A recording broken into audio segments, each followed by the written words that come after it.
I'm Sean. Hi. Oh, hi. Nice to meet you. It's like putting.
I'll just use this one if it's on. Is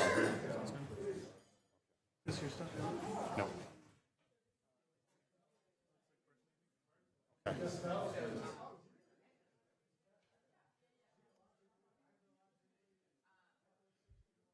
Good morning, everybody. Good morning, Doug.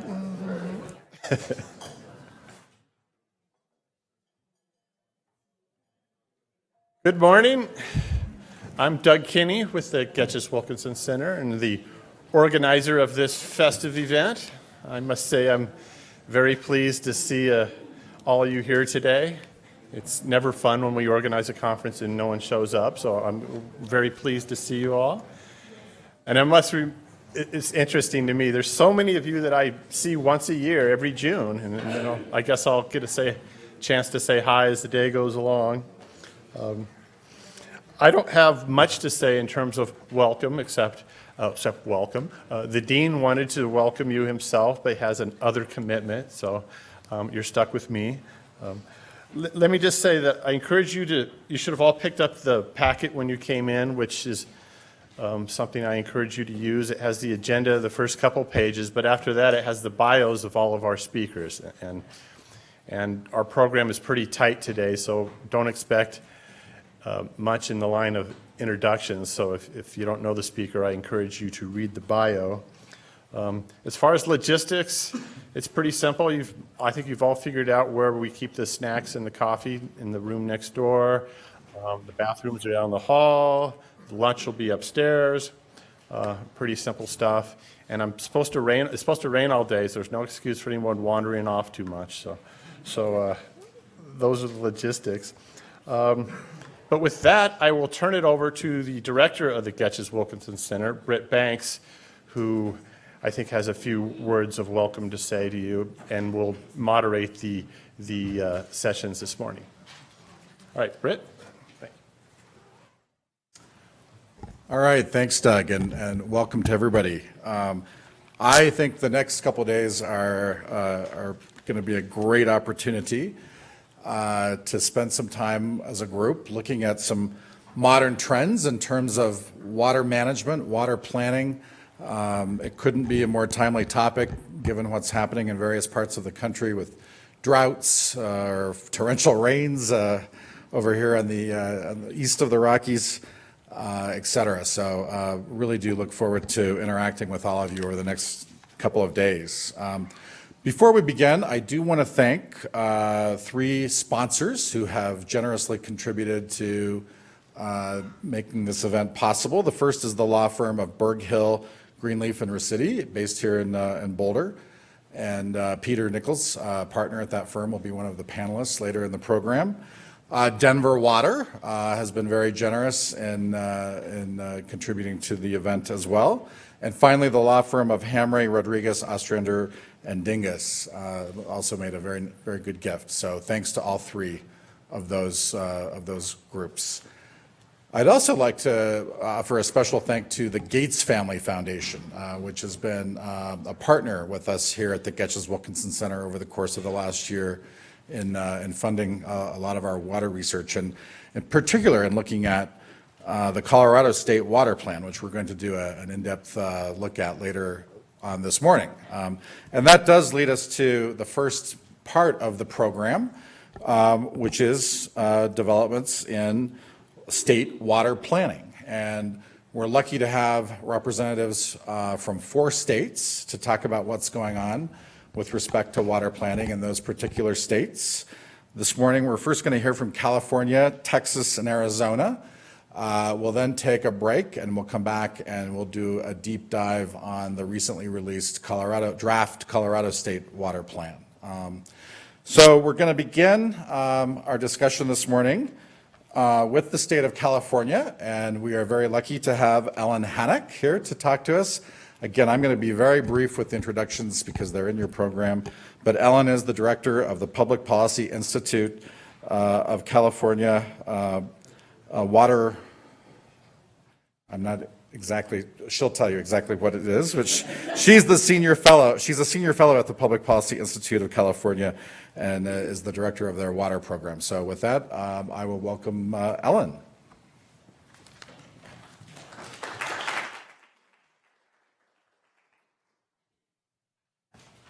Good morning.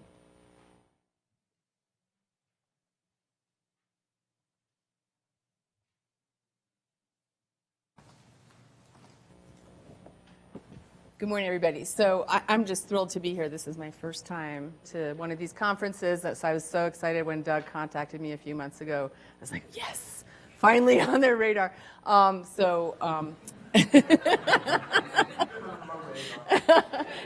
but no, really just delighted to have the chance to interact with all of you. In California, we sometimes get a little bit insular. We feel that we're, an exception and stuff, but actually we're not. And there are a lot of lessons that we learn from elsewhere. And so I'm really glad to share the good, the bad, and the ugly with you about water planning in California. And so I lead has recently become a center at the Public Policy Institute of California, which is a nonpartisan, non-advocacy research institute that does work on a whole range of issues. The water work is what I've been mainly leading, and we just on April 2nd launched a center which basically gives us the opportunity to kind of expand our work. That was really fortuitous timing because April 1st was the day that Governor Brown stood on a Bear Mountain meadow and announced a whole bunch of new emergency ordinances, which I'm sure you have heard about, like 25% water reduction in urban areas and all that. So it's been an exciting and busy time. And what we do at PPIC is we have a small in-house team, and we work with a lot of researchers mostly from around California, but also from other places to do interdisciplinary work that really tries to sort of look at the intersection between what we call science, which means science and law and economics and the whole lot of sort of research knowledge, bringing that to bear on how can that inform better policy decisions. So this is a little quick talk on water planning in California, and we're first maybe because California's been doing this for a long time in the program. I don't know. I'm guessing. So I wanted to give you a little bit of a sense of kind of looking back, sort of where we are now, and looking forward. And first, just so those who are in flood states don't feel lonesome, we get floods a lot too. This just shows you average annual statewide precipitation since it's been measured as precipitation and not as tree rings since the late 19th century. And I'm not highlighting flood years there, but you can see that there are some pretty good spikes too. So we're in a drought now. But the fact of variable precipitation across years and the fact of pretty much predictable dry summers means that managing water has been a preoccupation for California leaders for a long time. So there's been a lot of plans done before the one I'm going to mention to you, which was the 1930 State Water Plan. There was some extensive work done in the late 19th century, early 20th century, including on flood planning, which was a huge issue in the Central Valley and the capital Sacramento, that area. But the 1930, we're thinking about water supply planning and things that go along with that. That's what I'm going to be kind of focusing on. The 1930 State Water Plan, that was the basis for the big federal Central Valley project. At the time, the thought was it was going to be a state project, and then the recession hit, or the depression hit, and it became, the feds put in the money for it. So that was, a lot of construction over 20-some years to bring that project online.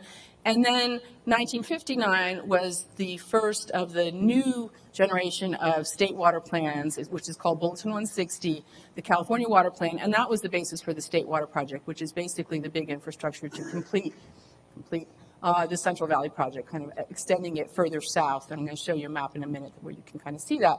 Now, Bulletin 160 has had numerous updates, and I am classifying the ones that are listed here up through 98 as kind of the old school state water plan, highly technical process, little public input, and basically a philosophy of what kind of big state infrastructure do we need. The 1998 one did kind of depart a little bit from the past in that it actually did kind of consider conservation and demand management and recycled water use and things, but it concluded that that wasn't going to get us very far, so we really probably were going to need big infrastructure still, or else we were going to have a run out of water. And so I'd say that, in the later years, the orientation of the state plan was really behind the curve in terms of the reality on the ground, which, as I think, happening here in Colorado, elsewhere, as well as in California, just the arrival of environmental laws in the 70s and a kind of recognition that, dams are not always a great thing for other purposes besides storing water, led to a need to kind of rethink the role of big infrastructure versus other solutions in combination. So just to show you, what the, in broad strokes, what the results of those first two big plans were. This is California's runoff. You can see that it's quite variable, and a big objective in California water management has been not only to capture water for seasonal irrigation uses, but also to get it to places that are dry, where it would be nice to have water. And so that includes most people live in the southern half of the state in the South Coast Basin. That's too dry. That's dry relative to the amount of demand there is from the population, and most of the really high value productive farmland, including all the almonds you've been hearing about in the news, are in that sort of Fresno area down there, the southern part of the Central Valley, which is pretty dry. Imperial Valley, the big red splotch on the bottom at the border. These are places that if you didn't bring water in, you would not be doing the kind of irrigation that folks are doing. So the big infrastructure is a combination of a lot of surface reservoirs. The biggest ones are in little triangles there, and then conveyance. And so the green is locally owned and managed, and the yellow and the black and the pink are state and federal. So those are the big pieces that were built back in the day. And it's still a big, useful system, but we're really thinking about how to remanage that now and how to stretch that and make that work better without thinking about building a whole lot of new stuff. Maybe there's some new things on the horizon. So the present, statewide water planning now. This is my first, I have two present slides.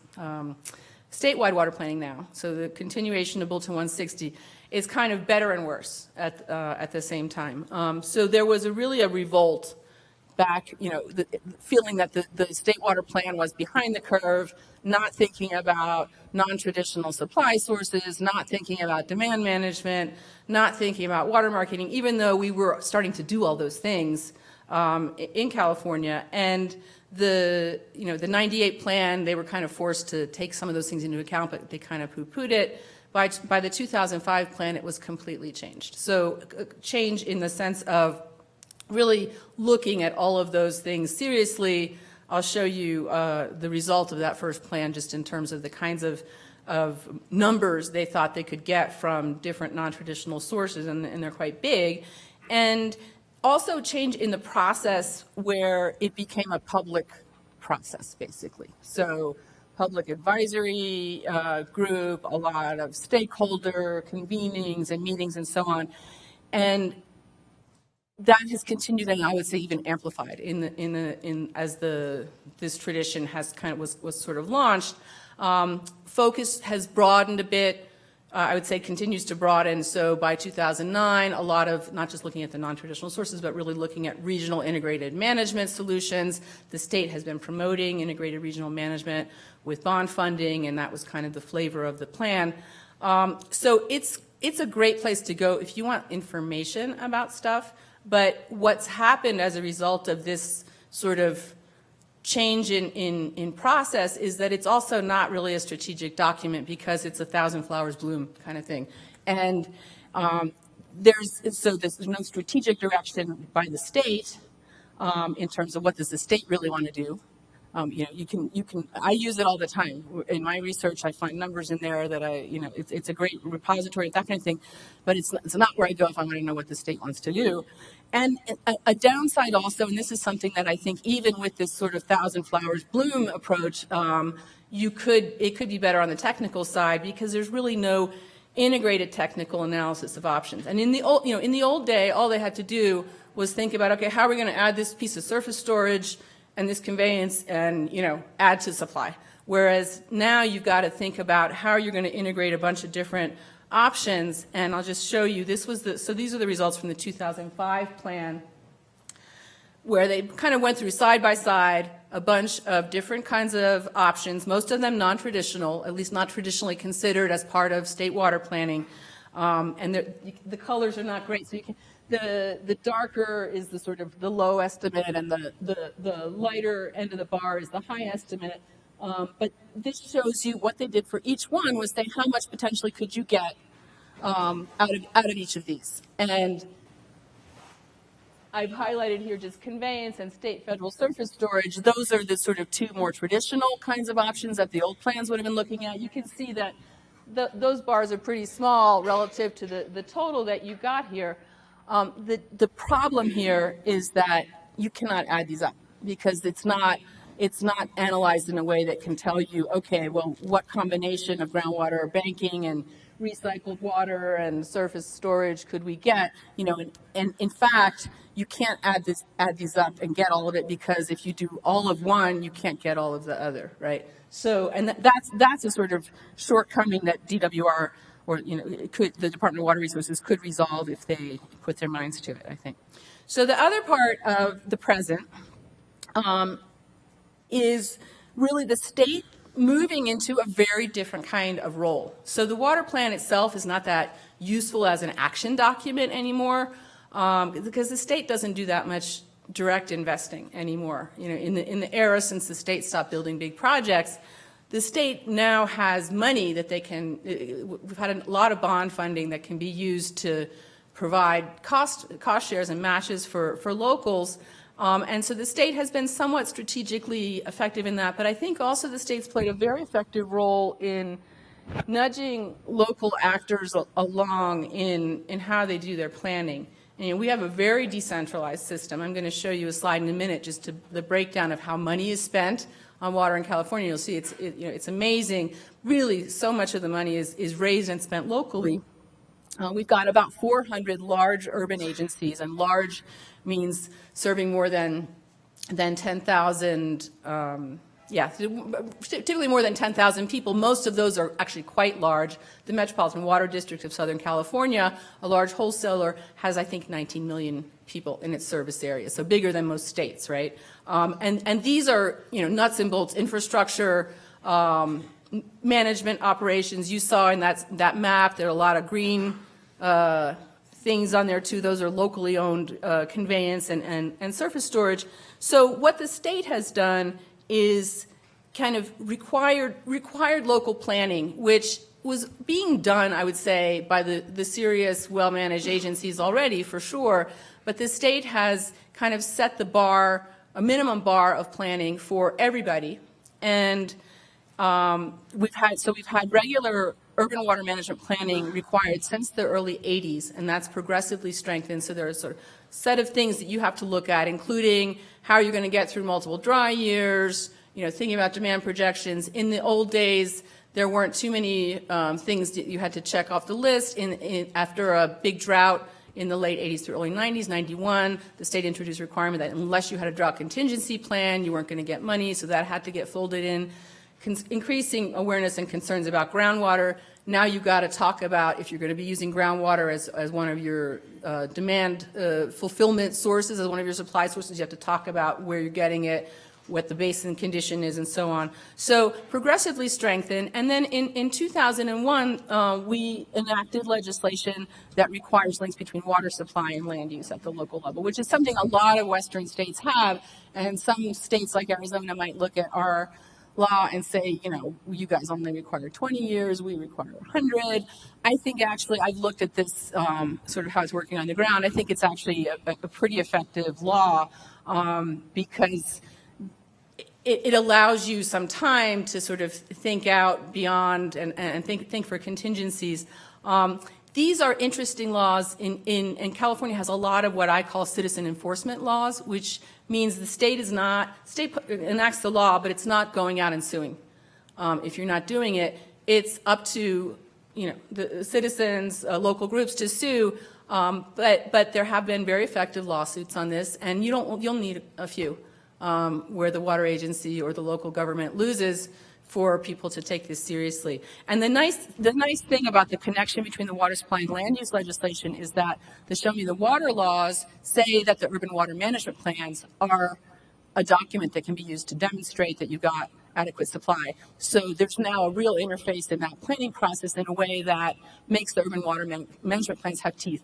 The other reason that they have some teeth is that you can't get money from the state unless you do a complete plan. There's not really, doesn't require you to have quality controls, and that's where the lawsuits come in handy. So the state has been effective in tying grants to desired behavior, carrot approach. Water agencies sometimes call this the stick approach, since they can't get the money unless they do things, but I think it's really a carrot. So urban water planning, collaborative groundwater planning. You'll hear tomorrow from Lester Snow about the new groundwater law that we enacted last year. There's been about 15 years of warming up to this with local planning that has been supported by state funding, and that has typically required folks over the same basin to work together. And then integrated water management, the idea of getting agencies within a region to work together, either just to get economies of scale in a project like multiple water suppliers, but also wastewater and water supply folks working together, sometimes with flood management agencies and so on. So kind of across purpose. So this is just to show you, and I'm guessing that this kind of story is probably true in most other states, just that the money and the spending is happening mostly at the local level in water. We spend over $30 billion a year on our water system.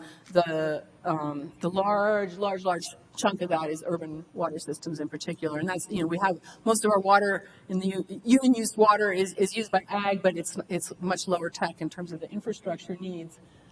So big chunk of change there. So the future. This is my sort of what's still missing in California. One is the idea of setting strategic state priorities, and the fact that the water plan now is not really a document you go to find out what the state wants to do. I will give kudos to the Brown administration, which came out with a sweet and short water action plan. The draft was from December 2013. It might have been revised in early 2014, but look it up if you're interested. It's a 10-point plan. It is under 20 pages.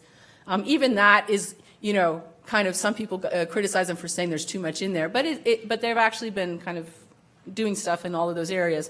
The second priority for me is, and this is really becoming apparent in the drought of sort of the problems that we're facing because of lack of good transparent water information, is to build a more complete transparent system. And this is both about filling gaps, like we just recently started collecting water use information from senior surface water right holders. And on groundwater, we still don't do that. We collect information on levels now. That's only recent. Organizing the data as well as collecting it. There's a little bit of a sort of run to try to, collect every piece of information now with the drought, but we don't really have a unified way to even account for water and know what we do with that information if we got it. And then, crucially, also in California, we have a number of different models that are used by different project operators at the state and federal level.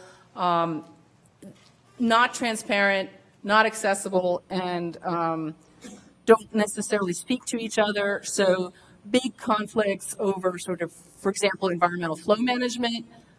Very hard for anybody to disentangle what's been going on in terms of, for example, cold water management in our reservoirs this year and what that means for environmental flows for salmon.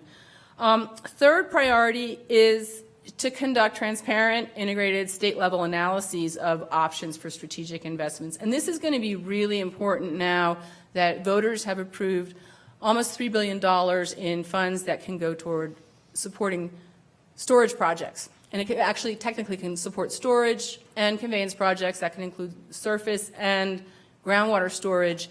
And the way projects have been looked at up till now has been very piecemeal. Sort of what do you get out of raising this reservoir or adding this one, as opposed to really thinking about how you use the existing infrastructure, how you get more out of it, how you manage conjunctively, where's the best bang for the buck in a system-wide perspective.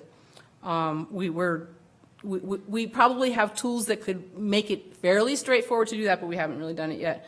And then finally, promoting really, truly integrated regional planning, where you're really looking at the local and regional scale, at the large basin scale, at supply, quality, floods, ecosystems, and land use, because a lot of the water management techniques that people really see as the frontier in terms of building supply resiliency, as well as managing quality and flood protection and not completely trashing the ecosystems, really requires that.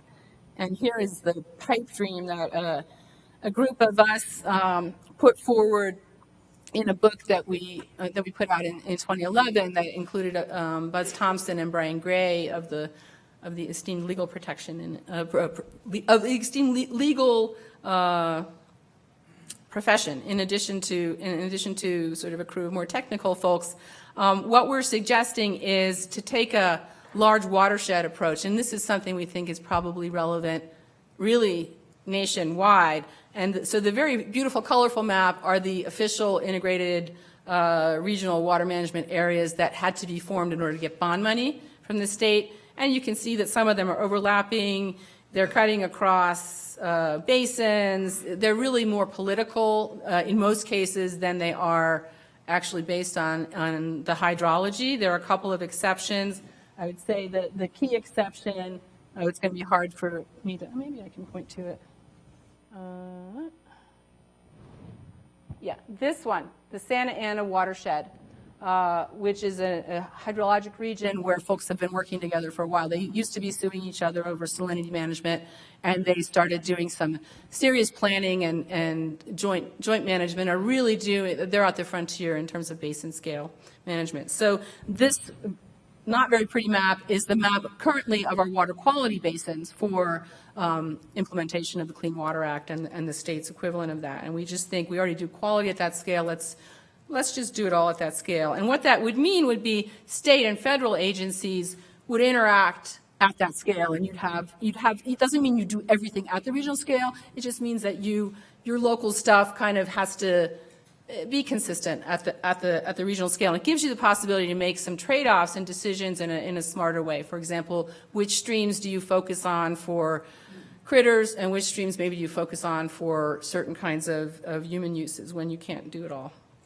So these are just some references that I've drawn from, and I'll leave the slides. I don't know, Doug, you guys are going to put them up. A couple of articles, and then that book I mentioned. And then Buzz did a really nice piece in follow-up to the book looking at whether the Coastal Zone Management Act is a potential model for a federal law that would basically allow for states to have this regional level planning that would then, where they could then require consistency on the part of federal agencies.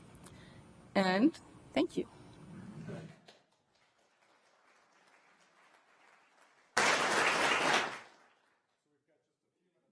Questions? Anybody have a question? Yeah, in the back.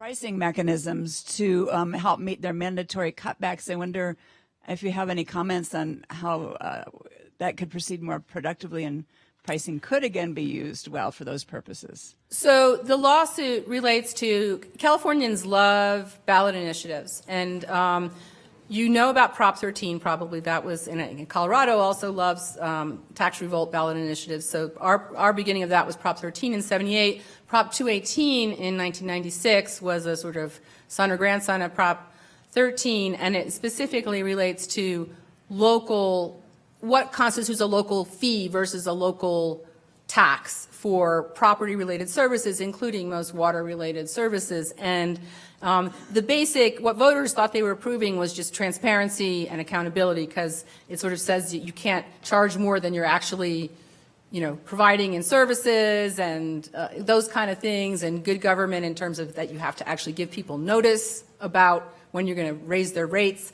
So correcting some of those kinds of abuses of what is otherwise often a very secretive or not well-known kind of government, local water agencies. The problem is that the way the law was written and also has been interpreted by the courts means that you have to tie costs in a very specific way to water prices. And this particular ruling said that you can't have tiered rates that are not, unless you can have tiered rates if you show that the incremental price charged is directly related to the incremental costs that you face. And some agencies, I'm sure, are doing that fine. The particular agency that was up for this case had not.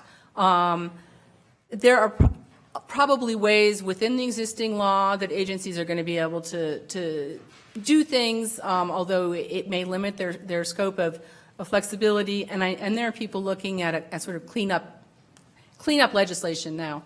So that would be the best thing. Another question? It's right behind you. Just a question, well, a statement about the problem that we face here in Colorado, and that is that the water utilities are not allowed to include the scarcity value of the raw water in their cost base that they're allowed to recover through rates. And this is a big time issue. Colorado, City of Boulder has a water portfolio worth $400 million. No business would sit around not making a return on $400 million investment. And yet, according to the court rulings, a return on that investment is not permitted in the cost base that you're allowed to recover through rates. So there's a fairly serious omission in terms of the concept of cost, and economists have done a lousy job of educating the public about scarcity value and what that means and how it might be reflected, should be reflected in the rate structures. Well, that's interesting, Chuck, because I've often used Colorado as a model when I've been talking to folks in California about how to deal with this linking water supply and land use, because here on the Front Range for a long time now, new growth has had to pay for the new water that is required, and sometimes that's conservation offsets, sometimes that's buying water, sometimes supporting investments. In California, that's starting to happen too, but we were kind of behind the curve relative to you. But you're suggesting more in a sort of ongoing way as part of the rate structure, as opposed to a sort of connection fee. Yeah. Thank you. Thank you very much.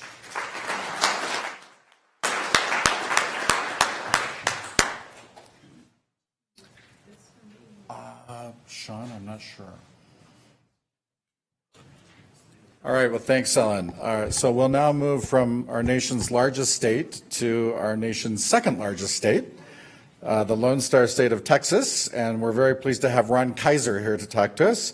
He's professor of water law and policy at Texas A&M University. He's also the chair of the Water Management and Hydrological Science program at Texas A&M, and he's also a part-time resident of the state of Colorado. So, Ron, welcome.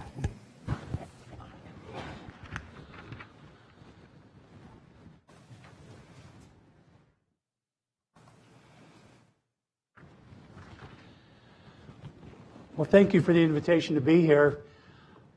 I'm not quite a novice in coming to Colorado. I think the first conference I attended was back in 1982, so I've watched the program really evolve. Of course, I was only 5 years old when I started attending in 1982. Just a few comments, and I'll take you through a waltz through the 6 decades of water planning in Texas.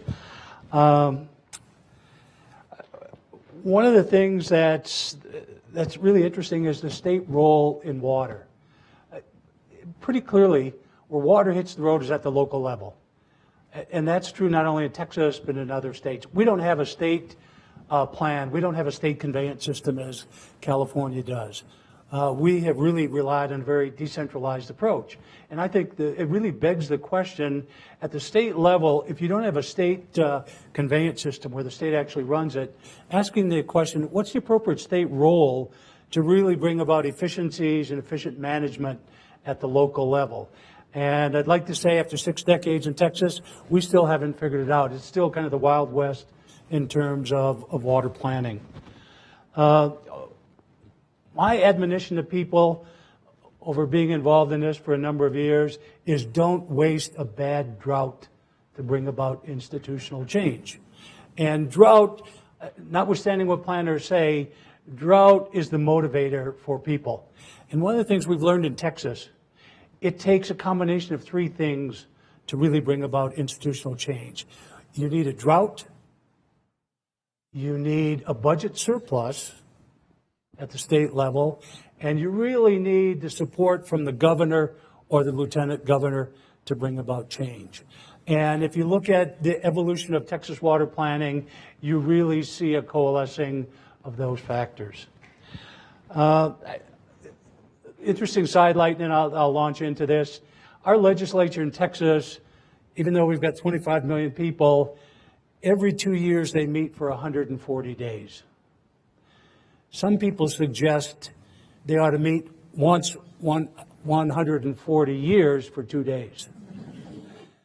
So with that, let me start and talk about 6 decades of water planning. So I'm really going to talk a little bit about the Texas water world, the evolution of water planning, and then some observations and opportunities for state consideration. And as normal, I usually try to pack 10 pounds of jelly beans in a 5-pound bag. So I'm going to speak very quickly and take you through this.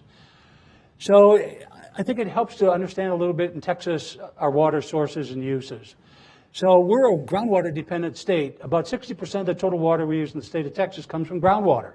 The other 40% from surface water. If you look at really groundwater, and our big source of groundwater, and I'll use the cursor here, see if it shows up. Our big source is really Ogallala Aquifer.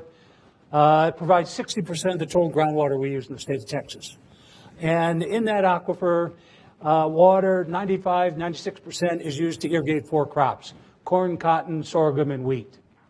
And that aquifer is not recharging. So we're basically mining the aquifer. A number of studies have been undertaken over the years. My own analysis suggests after the next 40 years, they're going to go back to dryland farming. And they'll still farm in this area, but they'll not irrigate to the extent that they are today. So the groundwater that we use in Texas, and again, this is 60% of our source, 80% of it's for irrigated agriculture, in 3 predominant areas of the state: the High Plains, the lower Rio Grande Valley, which doesn't rely on groundwater, interestingly relies on surface water because of the Amistad and Falcon reservoirs. An area along the coast, we grow rice, and an area in and around San Antonio called the Winter Gardens area. Looking at surface water, rivers and reservoirs, Texas is an interesting state. You know, the old admonition beyond the 100th meridian, generally the 100th meridian runs about through Wichita Falls down through Dallas. We have built a number of reservoirs east of that. In our last drought, they were down to 60% of storage. Everything west of that was getting very close to dead pool. In fact, Lake Meredith in the Texas Panhandle has been a dead pool for 4 or 5 years, meaning you're not extracting any water. They're relying on surface water, or I'm sorry, groundwater. At the surface water uses in Texas, about 2/3 of it's used at the municipal level. Cities and entities can pay the cost to build for storage. Farmers generally don't. They have to rely on run-of-the-river rights. So when the rivers are flowing, agriculture is extracting, but water stored in reservoirs has by and large been set aside for cities and industry. So statewide, again, just 17 million acre feet, 60% groundwater. Groundwater predominantly supports agriculture in the state of Texas. Surface water supports municipal and industrial uses. And it's just a little breakdown of Texas water, about 10,000 or 10 million acre feet for agriculture in the state. So we're really a groundwater dependent state in many ways. Some surface water factoids. Interestingly enough, I like to call attention to this: 11,000 named rivers. You know, as I've gone around and looked at the named rivers, we don't name anything after vegetables. We name it after fruit trees, animals, something historic that happened. We have one creek called Dead Woman Creek. We probably have a Dead Man Creek. But interestingly, we've got about 6,200 water rights holders for surface water, and 90% of the surface water is held by 200 water rights holders. And these are predominantly river authorities and major utilities. It's not the little guy. It's the big guy, metaphorically speaking, that really holds water rights in Texas. We've got lots of reservoirs, but 95% of our storage is held in just 75 reservoirs. And almost all our surface water is spoken for. We're just down to a smidgen left to allocate. So Texas has been allocating surface water for over 100 years. We've done a great job. So these are the 75 major reservoirs in Texas. Here's the 100th meridian about through here. Generally in our drought of 2011, 2012, 2013, I can tell you today, standing here, the only thing that's scarce in Texas right now is dry land. So we have had a historic month of May in terms of rainfall. The reservoirs in East Texas are all full. Lake Meredith, which is here, is at about 5% of storage capacity. So Texas is so doggone big, and rainfall just doesn't fall in a civilized fashion. But it generally falls in East Texas, so our East Texas reservoirs are generally in good shape. The problem is, most people don't live in East Texas. They live along the I-35 corridor. So if you've been to Texas, if you follow the I-35 corridor, you're going from Dallas to Waco to Austin down to San Antonio. That's where our population growth is occurring. It isn't occurring in the Texas Panhandle, and it isn't occurring to the massive extent in East Texas that it is along the I-35 corridor. The I-35 corridor water is almost fully appropriated. So there's very little water. So I tell people, imagine what Texas is going to look like in 20 years. Imagine a city 3 miles wide on both sides of the interstate, extending from Waco down to Austin to San Antonio, and you're seeing it today. So groundwater, the Ogallala, 2/3 of all the groundwater used in Texas, and about 38% of all the total water used in the state. So it's pretty phenomenal when you start to look at a state, you look at water sources and uses, and Texas is still a groundwater dependent state. 130-something counties out of the 254 counties rely extensively on groundwater. And we do have groundwater transfers taking place, El Paso, San Antonio, all along the I-35 corridor. In these areas, surface water is fully appropriated. So the hot water business today in Texas is groundwater marketing. Of course, that engenders tremendous opposition because people who live in rural areas where the groundwater is, they're not real happy to have their water moved to the cities. But our legislature is becoming increasingly urban, and they're not going to let cities go without water.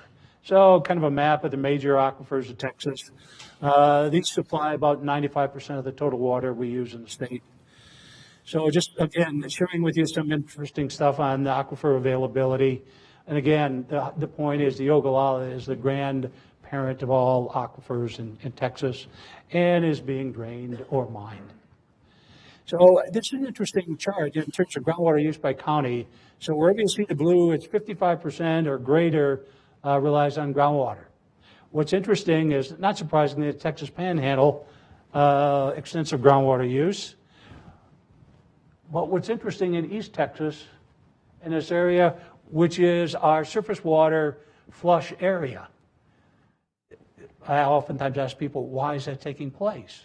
It's because groundwater is cheaper to develop. You don't have to pay for reservoirs. It's a well field. It's a small pipeline. You're developing your well field not far from your end user, as contrasted with surface water, where the city of Dallas, for example, is relying on water coming from areas over here.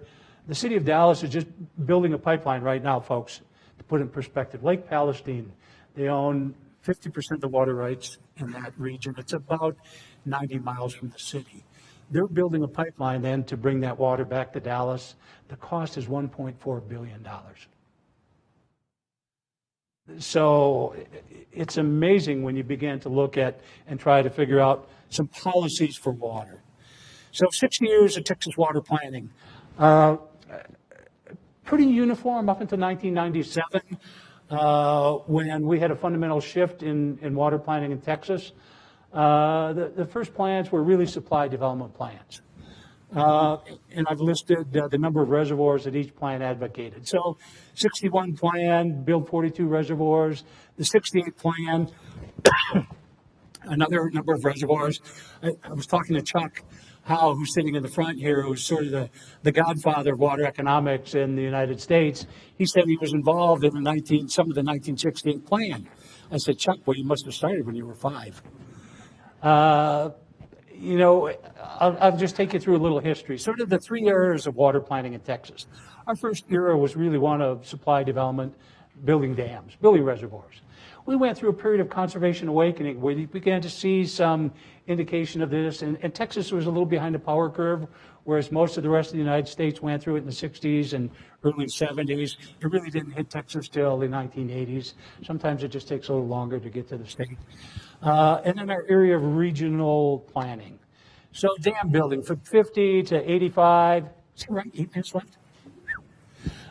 So one of the things, the drought and driver have been the two conditions that have really driven planning in Texas. So the early plans really focused on that. So if you look at reservoir construction in the state, and this chart shows we didn't have much until 1950. We had a record drought in the 50s. It's still our drought of record for water planning. And so by the 1990s, we were up to almost 200 reservoirs. So just pulling this from the previous state water plans. So as we're sitting here today, I can tell you we've not built a major reservoir in the state since 2000. So we've gone 15 years, but there are two under serious construction or serious consideration for construction, both in the Dallas area to provide water to this rapidly growing part of the state. So the 61 plan, I threw this in here. It only looked at a 20-year planning horizon, and it had exquisite details on water use by watershed, on groundwater use. And in fact, all these early Texas water plans did a great job with the factoids. They were all prepared by consultants or staff, Water Development Board. 68 plan, 50-year planning horizon. Again, one of the things of this was the big water plan to bring water from the Mississippi. So we were going to bring 7 million acre feet of water a year from the Mississippi. So we knew it was the plan. Some people call it Burley's Ditch. Obviously, it never was built. And this was the plan. We were going to pump it all the way from about 300 feet elevation to 3,000 feet in elevation up on the Texas Panhandle. Can you imagine what that would have cost in terms of energy cost to pump water? So this is what the 68 plan said in terms of all the red areas these are the reservoirs to be built. And indeed, it was effective in that. So we went through a period of conservation awakening. From the 1980s through about 97, we did water plans at 84, 90, 92, 97. They all suggested more reservoirs. We began to look at our law and change. So for the first time, we started looking at freshwater inflows in the bays and estuaries. Our scientists have been documenting this in Texas since the 1950s. And it wasn't until the drought of the early 80s when the fit hit the Shannon, Texas, we decided we'd better do something about environmental flows and not drying up our rivers. For the first time, the state now required municipalities to prepare water conservation plans. Doggone, what are you going to do in the drought? We established a conservation fund for farmers. The voters approved, I think, $200 million in bond funds. Farmers didn't borrow from that. These were low-interest loans. So we had a Texas water plan that really said build more reservoirs, but we started to recognize in this plan that these were flowery words. Oh, there's great opportunity for conservation. Oh, reuse has potential. Desal. These were policy options, but really no teeth behind them. So pompous platitudes, as I would call them. 90, 92 plans, again, 50-year horizon. But the first time the state of Texas began to look at planning regions. And we can talk a lot about planning regions and how you put these together and what does region really mean relative to surface and groundwater resources and economies and what are dependent economies on this. And so the state began to develop some scenarios for water savings. And for the first time, the state began to talk to two other water agencies in the state. It said, oh, we need consensus water planning. 97 water plan really was done before regional planning. It identified water savings. If we really were serious about water conservation, we could save about 2.6 million acre feet. And so the big shift. Regional water planning. We had a drought in 95, 96. Lieutenant Governor Bob Bullock was really instrumental in making the push for changing water planning, and I had the fortunate or unfortunate opportunity to be his advisor and work behind the scenes with him. And my agreement was, I will help you evaluate all these proposals, but you can't tell all these cities and regional authorities that I'm feeding you this information or questions to ask. And so this process really was, we changed it from state bureaucrats preparing plans to bottom-up citizen regional planning. The state established 16 planning regions. It was what I call, these planning regions were established based on a SWAG, a scientific wild ass guess. It was, how do we really begin to look at regions? And this is a real interesting question. Are you always anchored in regions when you do planning? And so these groups really are responsible for preparing plans for their regions. And they held extensive public hearings. And so these are our 16 planning regions. It's a combination of surface water, where our surface water is, where our groundwater is located, and kind of thinking about economically how these regions perform. One of the great dangers in this is once you lock in, it's hard to change these regions, and they change over time. Economies change over time. So the regional planning group task, these were their tasks in terms of preparing a plan. Each plan had to have these elements. The critical elements, they have to quantify population growth and demand. So they had to try to figure out what their region needed. They then had to prepare plans. They had to then send them to the state, the Water Development Board. And the way planning is done in Texas today, the state basically takes all these regional plans, lumps them together in a state plan and said, here it is. But there's no priority in these plans. So the 2000 plan, that was our first attempt at it. It's a learning process, folks. You're not going to get it right the first time. We've been at it since '97. We've had 3 plans. Each one's a little refinement, but there was no project prioritization. 2007 plan, looking at population growth, we're projected to grow to 46, almost 50 million people over the next 40, 50 years. Our demands, we're using about 17 million acre feet. Projection is to go to about 22 million acre feet. But what's happening is we're having a supply decline. Our reservoirs are silting up. So at 211, we're down to reservoirs now in the 190s. The unintended consequences. One of the things you learn in this business, nature and water will teach you about the rule of unintended consequences. So we thought these reservoirs would last forever. They don't. They fill up. We're looking at a deficit just to meet, and here's the irony, folks. Part of the planning is based on, we want to give you the same amount of water that you have today if we repeated the drought. In other words, if we've got a drought, the whole strategy is, let's have enough water to satisfy everybody's needs, even in times of drought. Well, that's an interesting philosophy to try to think about. So these groups came up with 4,500 different strategies. They had about 9 million acre feet. And the 2007 plan said $31 billion. So then we had the 2012 plan. Again, 26 reservoirs, cost escalated to $53 billion. And municipal ratcheted back a little bit, and ag irrigation increased. So again, just putting this up, these are all the strategies, which really has changed from supply development. Now the state has gone through all of these, everything from, messing with Mother Nature to seed clouds to cutting down a bunch of trees and brush control, surface desal, seawater desal. And so this is the plan for Texas to try to come up with 9 million acre feet more water by 2060. So observations and opportunities. Generally, the plans were ignored by the legislature until we went to regional planning, until we had policy people, political leaders really began to say, this is our blueprint. We ought to get serious about this. The problem is there's a lack of prioritization in these plans. People turned in a Christmas wish list. As your kids would say, Mom and Dad, I want all these things for Christmas. You'd say, you got to get it down to 3. Well, we've now started that process. We use a per capita methodology for estimating municipal growth and demand. So the Dallas area has some of the highest per capita rates, over 200 gallons per person per day. San Antonio and El Paso down to 140, 130. It's a double-edged sword. If you want to push for more supply development, use high per capita, which means we need this demand. So we're caught in this dilemma. We want to push conservation, bring people down, but then it lessens the demand, which has important implications for consultants. More emphasis on conservation. Some people are saying we need to update it every 10 years. We update it every 5 years. We spend about $500,000 to $750,000 planning region to update. the process has really become consultant dominated. While we've got all these planning groups, the consultants really are compensated to put these plans together. We need to add more stakeholders. Statutorily, there are 11 stakeholder groups included in all these regional plans. We need to bring more voices to the table.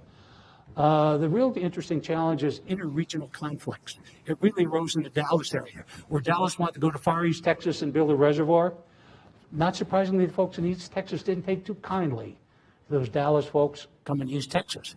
And so there was a conflict. And so the Water Development Board was to resolve the conflict. Well, not surprisingly, the board said, well, there's not a conflict. Dallas should get the water. This last session of our legislature, a bill was introduced that said basically 2/3 of the regions have to, of the voting members of the stakeholders have to agree before you could transfer this water. Well, the bill was killed in the legislature. My observation, don't waste a bad drought.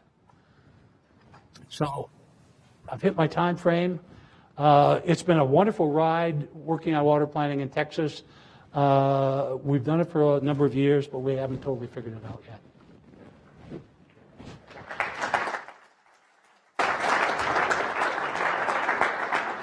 I think we've got time for one question. Yep, they're in the back. While we're waiting for the mic to go back there, I'll say Texas is now flush with money. In 2011, voters approved $6 billion in evergreen bonding funding, which means you can always borrow up to $6 billion. And then in 2014, the legislature approved taking $2 billion out of our rainy day surplus and putting into SWIFT funding, which now has prioritizations. So we have $8 billion to spend continuously for water and water projects in Texas. $8 billion. Just a quick question on the Ogallala. Is there any discussion about slowing down the mining or stopping the mining, or is this just take as much as you can till it runs out and we'll be dry land farmers? Would you like the short answer or the long answer? In Texas, we have the rule of capture for groundwater. We're one of the few states that follow it. That rule can be modified by groundwater conservation districts, and we have some 98 districts. In the Ogallala, there are 12 districts that can regulate pumping. A district tried to do this a couple of years ago by requiring irrigators to put meters on their wells to keep them honest when they said this is all we're pumping. The board of directors was thrown out, and the director of that groundwater district was fired. So the reality is, even though we have these groundwater districts in the Texas Panhandle, and I know I'll get trouble with my colleagues there, I'll say they do a great job on public education, but they're really not regulating the withdrawal of water. And so basically, I mean, no matter what we do, the reality is it's going to be, we're going to drain the Ogallala. One more quick question, and we'll have to save other questions for the break.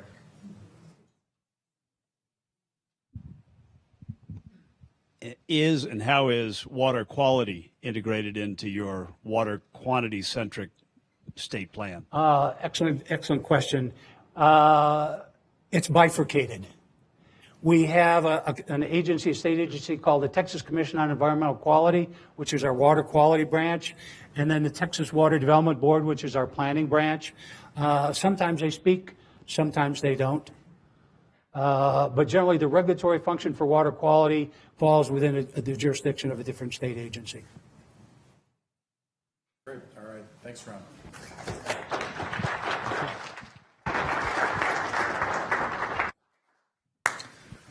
All right. Last but not least, we'll move on to Arizona. And we're very fortunate to have Kathy Jacobs to talk to us about water planning in Arizona.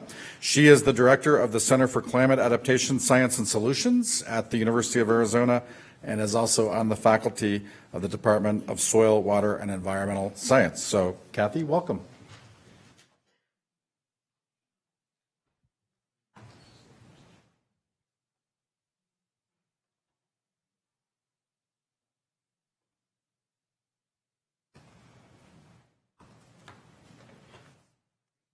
Well, good morning, everybody, and I want to thank Doug in particular for inviting me to take a journey on my former life. I worked for something like 23 years for the Arizona Department of Water Resources and was engaged in a large range of programs that were part of the 1980 Groundwater Management Act.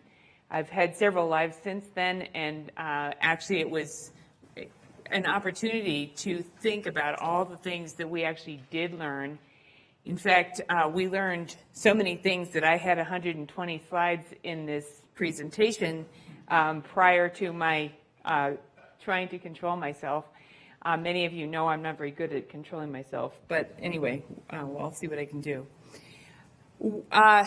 There are many sort of underlying factors that control whether water management is successful or not. And a lot of it has to do with this sort of dynamic tensions between many different options that might exist. And there's really a story that's a different story in every state associated with every one of these.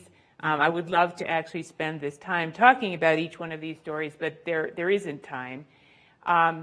There is a lot of opportunity in this tension. I mean, you can look at tension as an opportunity for innovation, or you can look at tension as, likely to lead to failure and conflict. But honestly, it's these tensions that are the space in which water managers work. And so I'm really looking more at the process of planning here and everything that planners have to deal with. None of them have easy jobs. And of course, it's much easier to just describe how much water there is or how many dams or, count numbers of this and that or declines in water levels than it is to actually try to control people's behavior, which is what planning is really all about. Arizona has an amazing history of managing water, and I will briefly talk about that.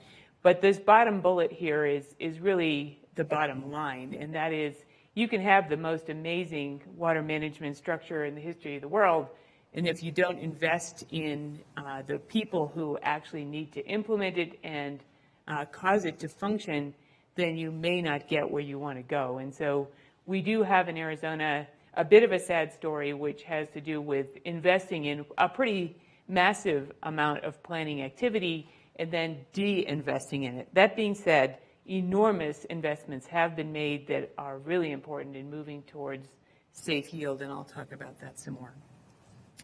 So possibly one of the most important lessons that I have learned in the context of doing all this work is thinking about the context of water management. And I talk about this all the time, so people who know me well can take a brief snooze right now. But honestly, if you don't take into account the institutional context within which decisions are being made, the relationships between states, the way water systems are integrated and connected to each other, you're probably going to miss the boat. And we've seen this happen so many times that people just don't understand the underlying factors that control why things are the way they are today. Even if it may seem like it makes no sense at all, but in fact, there are reasons why they are the way they are today. Maybe they've made sense historically and don't today. But understanding this context really is important.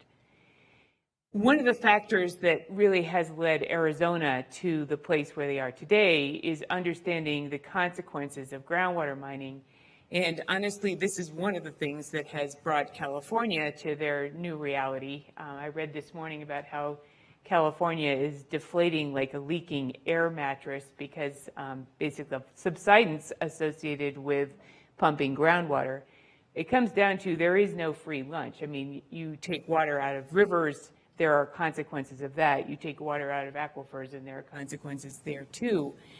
And really part of what caused Arizona to get to the place where they were willing to put into place a very strong groundwater management law was an understanding that there really are consequences and there are economic consequences.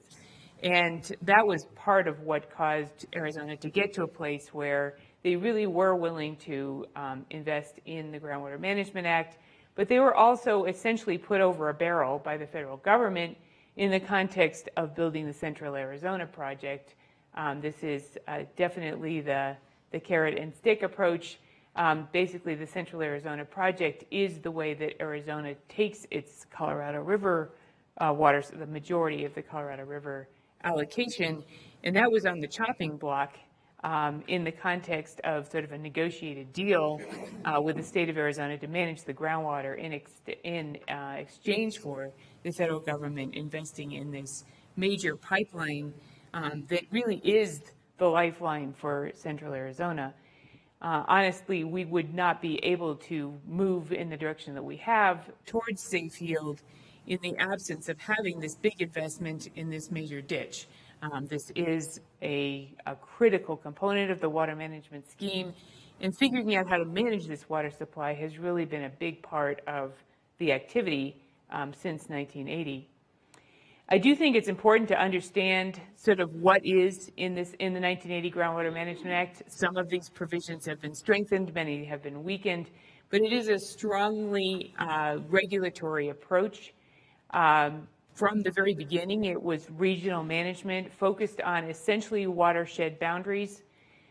There were long-range management goals set for the beginning for 45 years from ahead of where the law was passed, which was a brilliant move because honestly, they set the goal and many of the sort of expectations, but not all the specifics. And a lot of those specifics actually were developed in the context of management plans for each one of these management areas, which were regulatory, unlike most of what you've heard described today.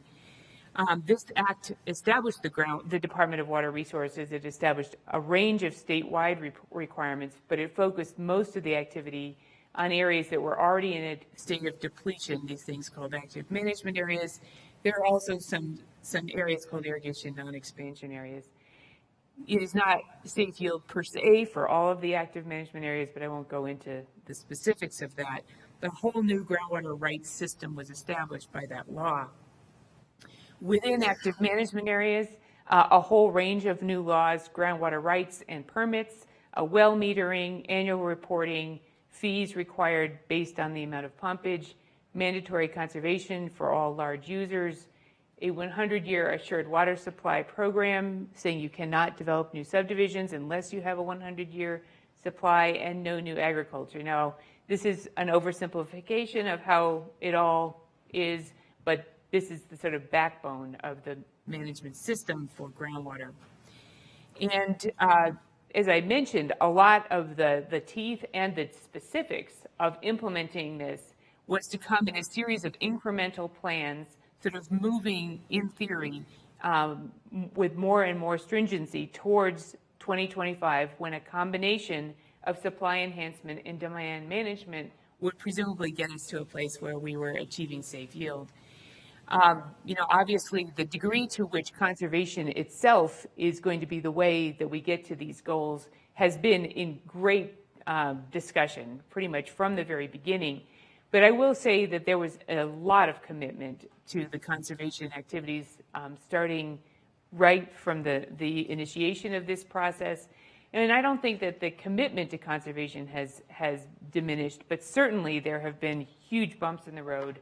And part of that has to do with the fact that there actually was excess water supply for a while there, which made it really hard to defend the idea of mandatory conservation.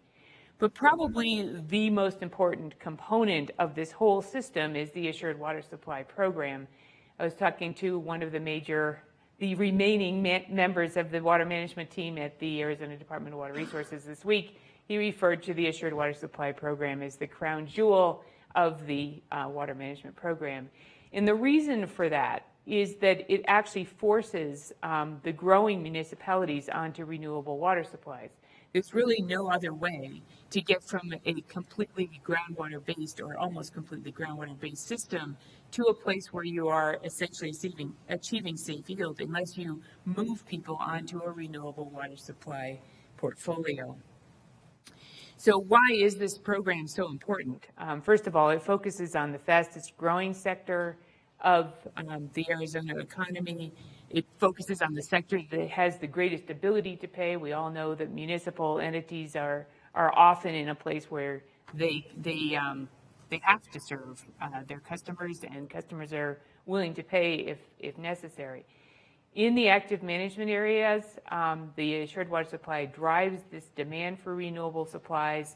It protects some of the higher quality, reliable water supply of groundwater for the future. So the theory is actually that in a really major drought, you could actually suspend the assured water supply rules and go back to pumping groundwater if you had to, because you have actually preserved some amount of groundwater in the aquifer. The program does require long-term planning, but it does also allow for incremental adjustments. You certainly cannot anticipate what's going to be happening from a population perspective or a climate perspective, out even 10 years, let alone 45 or 100. And so obviously, it does need to have some components that can be adjusted, and it does. But as I mentioned, sort of partway through the implementation of the whole Groundwater Management Act, we had this problem, which was when the Central Arizona project was completed, not all of the demand for the Central Arizona project water had actually been built out yet, and the expectation that agriculture was going to take the majority of that excess water actually didn't materialize because it was too costly for them. It was not something that was, from an economics perspective, something they were going to rationally do. And so a whole range of new programs actually evolved in response to this sort of mini crisis of having too much water. Part of it has to do with the development of more recharge and recovery provisions. There already was an Underground Storage Act in place, but a really expanded focus on how can we get more water underground while we've got the excess supplies, understanding that we will need them in the future. There was also the development of a new replenishment district that I'll talk about a little bit more, and a water banking authority. But as I mentioned earlier, this idea of having to be in a mandatory conservation context while we actually have excess supplies, I think was the beginning of the erosion of a lot of what had been achieved in the conservation programs.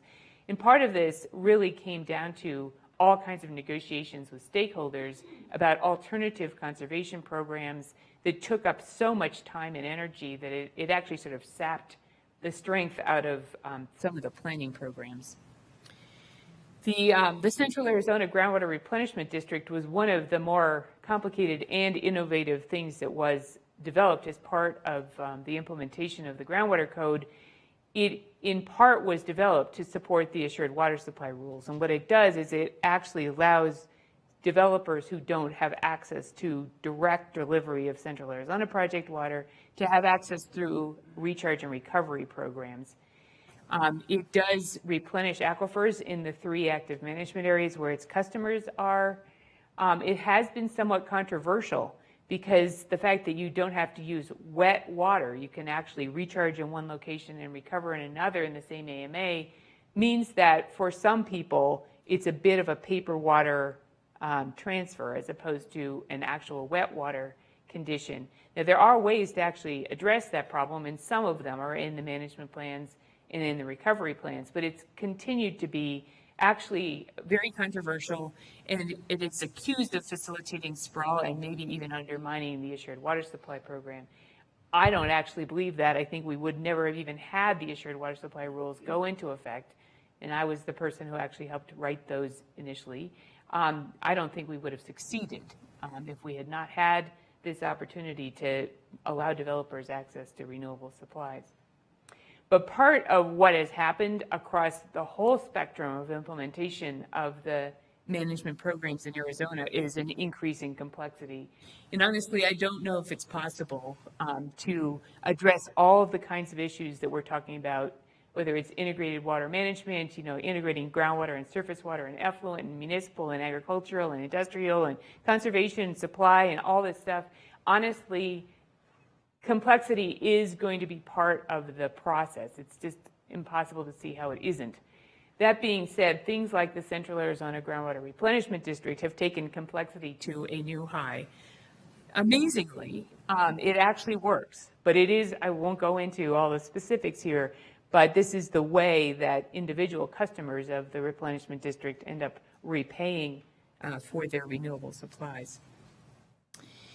The Arizona Water Banking Authority was another innovation. This one was explicitly focused on putting Arizona's CAP water to immediate use.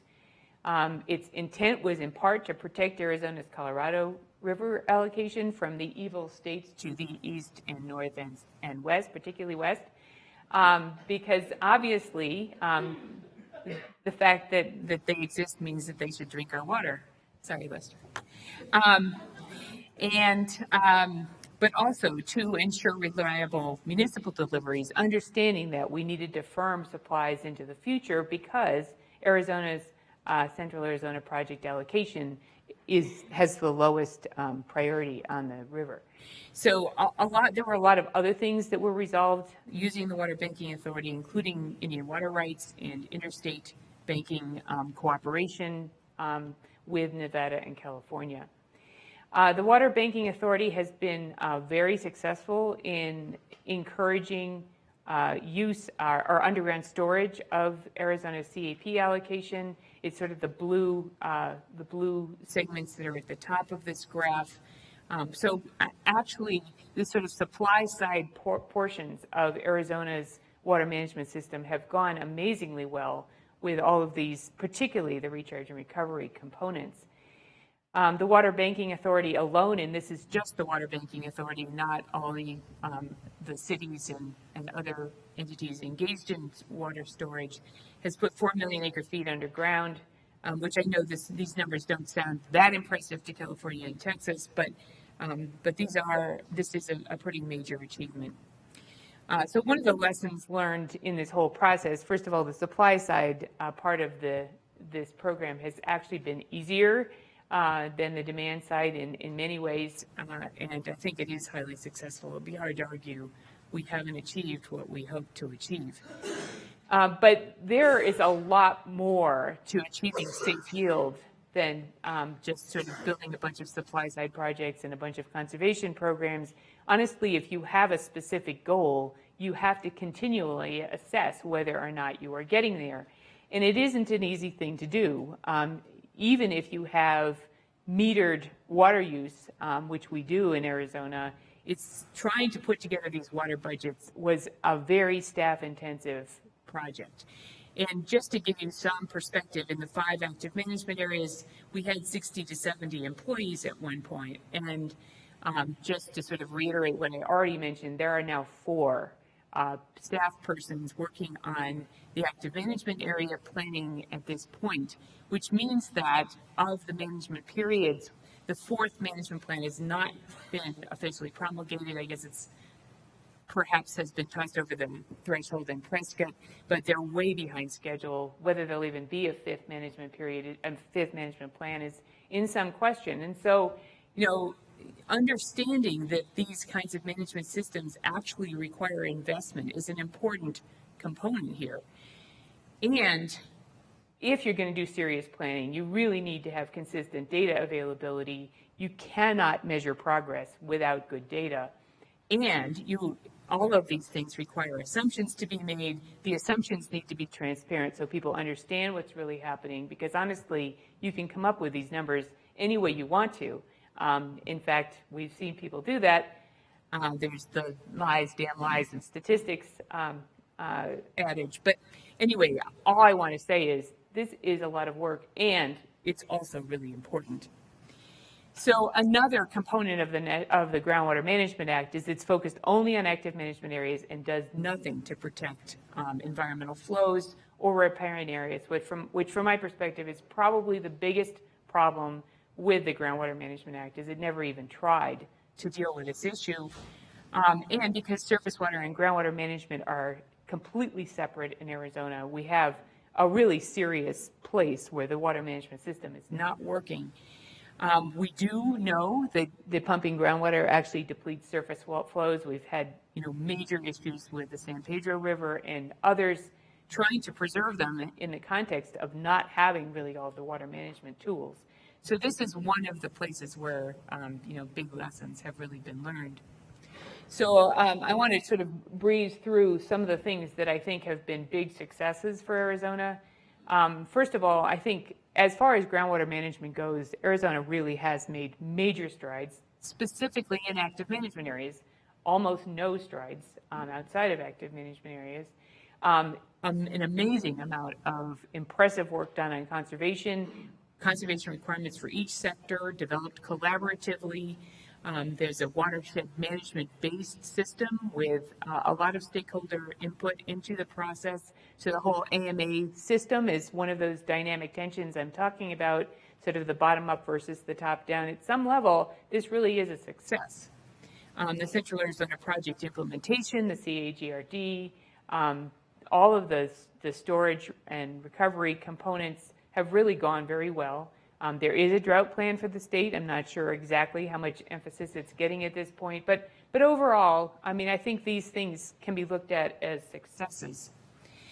There's, however, a large number of unresolved issues.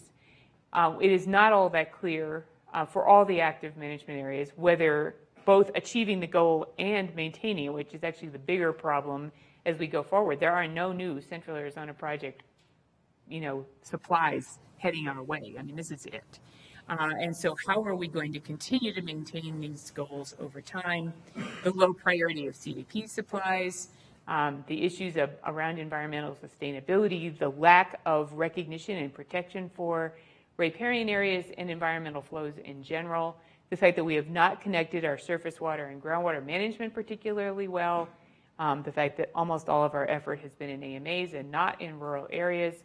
We have a part of the state, the southeastern part of the state, where we're now seeing incredible development of agriculture outside of AMAs and INAs and plummeting groundwater levels. And lo and behold, new petitions to establish irrigation non-expansion areas in the context of a water management system within that department that has no people in it. So we historically have had one of the highest rates of population growth. But I think that sort of bottom line here is we need investment in this system to keep it going and make sure we really maintain all of this amazing progress that has been made. And this is very difficult in the political context that Arizona is in and in the economic context.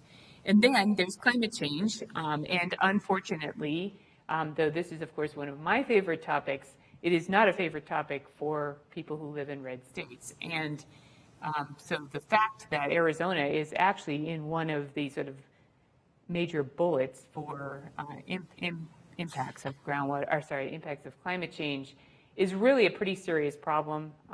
Obviously, this is something that does need to be talked about and hasn't been. So this is a big lesson that needs to happen.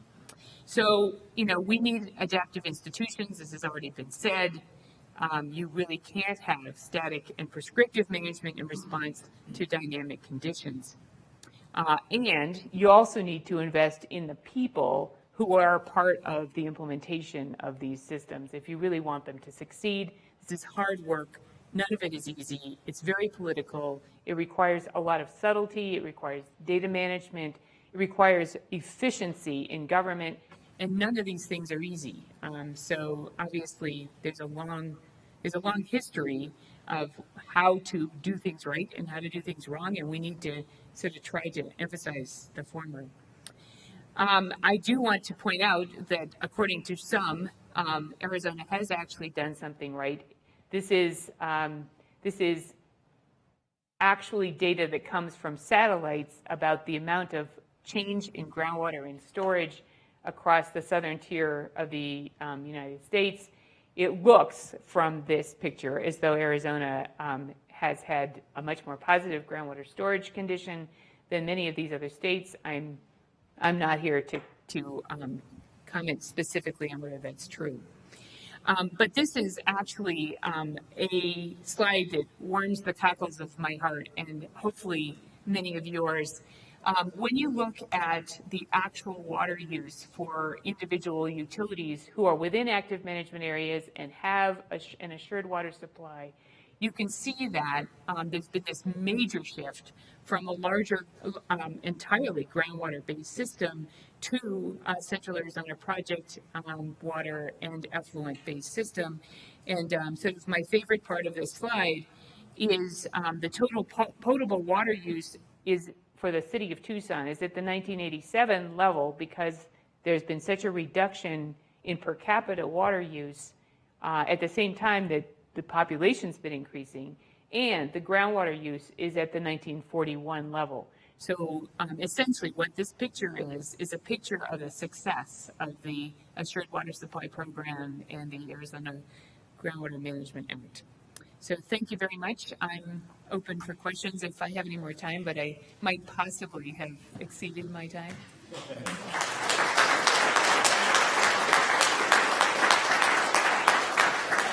Let's take one question, and then we're doing pretty well on time, and then we'll take a break.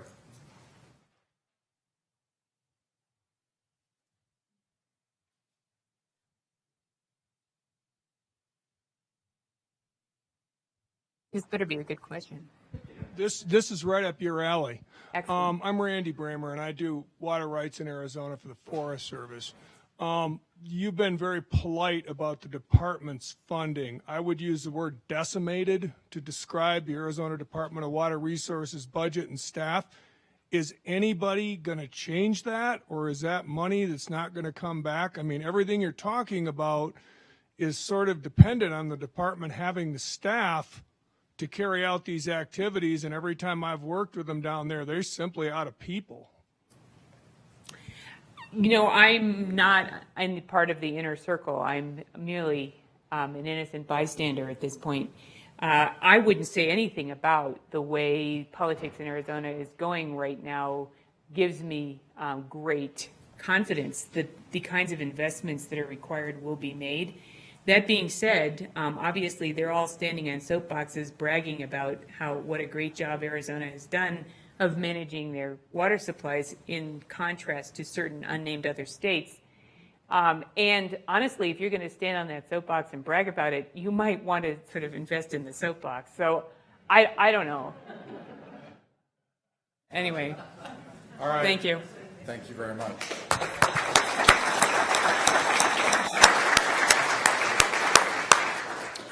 All right, well, let's take a 25-minute break. We'll resume at 10:30, and obviously, if people have other questions for our speakers, you can catch them next door in the reception room.